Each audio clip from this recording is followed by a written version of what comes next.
పాత్రికేయ సోదరులకి నమస్కారం. నేను ఎలక్షన్ క్యాంపెయిన్ చేస్తా గోదావరి జిల్లాలో ఉభయ జిల్లాల్లో మరి పర్యటన చేసి ఈరోజు ఇప్పుడు విజయవాడ రావటం జరిగింది. రేపటి నుంచి మళ్ళీ వరుసగా జిల్లాలు ఉన్నాయి. అయితే ఏంటంటే ఈ టూర్లో ప్రజల్లో వచ్చినటువంటి ముఖ్యంగా ఉభయ గోదావరి జిల్లాల లాస్ట్లో అంటే 2014 ఎలక్షన్స్లో మా వైఎస్ఆర్ కాంగ్రెస్ పార్టీకి అక్కడ అసలు సీట్లే రానటువంటి పరిస్థితిలో ఉంటే ఈరోజు దాదాపుగా టీడీపీ కంటే ఎక్కువ శాతం ఓటింగు, ఎక్కువ శాతం సీట్లు గెలిచేటువంటి అవకాశం మాకు అడుగడుగునా కనిపిస్తూ ఉంది. మాకు ఆ 2 జిల్లాల్లోనే ఇంత మార్పు వచ్చిందంటే ఇక మిగిలిన జిల్లాల గురించి మేము చెప్పాల్సిన అవసరమే లేదు. దాదాపుగా 125, 130 సీట్లు అసెంబ్లీ సీట్లు మేము గెలిచే పరిస్థితి కనిపిస్తూ ఉంది. అదేవిధంగా 22 సీట్లు వరకు ఎంపీ సీట్లు మేము గెలుస్తాము. అన్ని సర్వేలు, లోకల్ సర్వేలు, జాతీయ సర్వేలు అన్నీ చెప్తా ఉంటే పిచ్చెక్కిపోయి వాళ్ళకి అసలు ఏం చేయాలో అర్థం కాక వాళ్ళ సొంత సర్వేలు వాళ్ళ ఫెయిల్యూర్స్ చెప్తున్నాయి. మరి ఇక ఆ బాకా ఊదేటువంటి ఒక బాధాజ్యోతి ఉన్నాడు.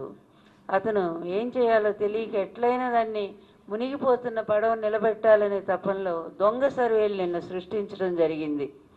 సరే, వెంటనే వాళ్ళు మేము కోర్టుకి వెళ్తాం, ఇలాంటి దొంగ మా పేరును ఉపయోగించి ఈ విధంగా చేశారంటే అని చెప్పి వాళ్ళు వెంటనే ఇవ్వటం జరిగింది. దాన్ని బట్టి అర్థమవుతూ ఉంది అంటే ఎన్ని అడ్డదారులు, ఎన్ని కుతంత్రాలు, ఎన్ని కుట్రలు. ఇంకా మానడా ఈ చంద్రబాబు నాయుడు?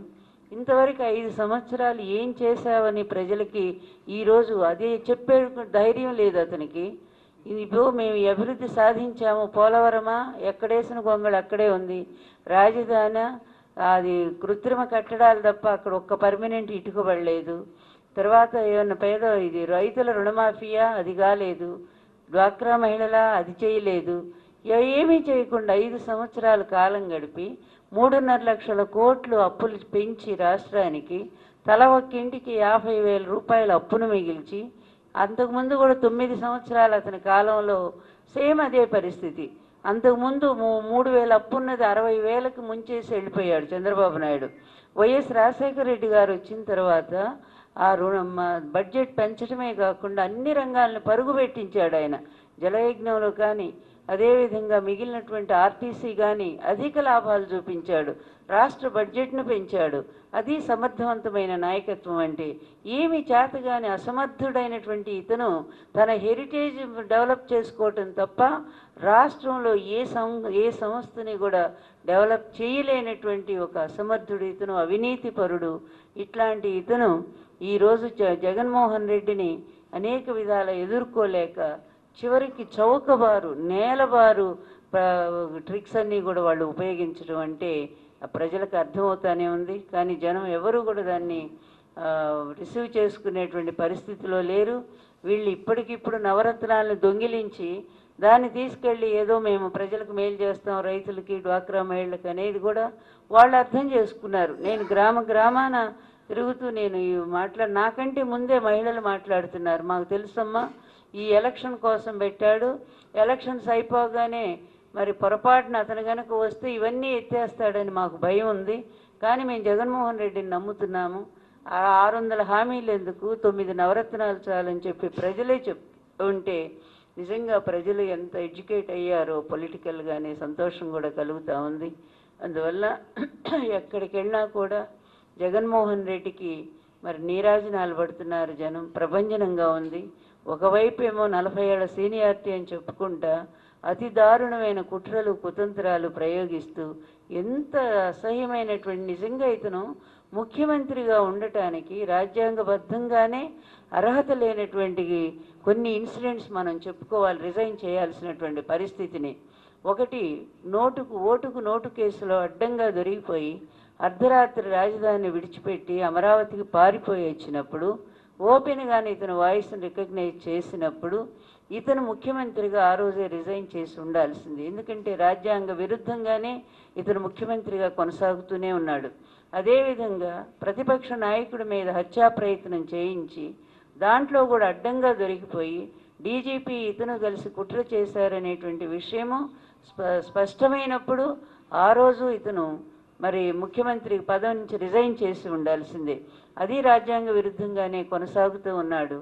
తర్వాత మొన్న అన్నిటికంటే కూడా ఒక అతి భయంకరమైనటువంటి వ్యక్తిగత స్వేచ్ఛకు సంబంధించినటువంటి డేటా మొత్తం కూడా 7 కోట్ల మంది డేటాని ప్రభుత్వ అధీనంలో ఉండాల్సినటువంటి ఆ డేటాను తీసుకుపోయి ఒక సేవామిత్ర అనే ఒక ప్రైవేట్ సంస్థకు అప్పచెప్పి వాళ్ళ ద్వారా మరి అందరి వివరాలు కూడా వ్యక్తిగత వివరాలను లీక్ చేయించుకొని దాదాపు 59 లక్షల ఓట్లనంతా తొలగించి 2 సంవత్సరాల నుంచి ఈ దుర్మార్గమైన ప్లాన్ నువ్వు నీ కొడుకు కలిసి చేస్తా అది బయటపడిపోయి దొంగ దొరికితే దానికి కారకుడైన వాడు అశోక అనేటువంటి వాడిని దాచిపెట్టినటువంటి నువ్వు ఒక్క నిమిషం కూడా అసలు ముఖ్యమంత్రి పదవిలో కొనసాగే నైతిక హక్కు లేనటువంటి వాడివి.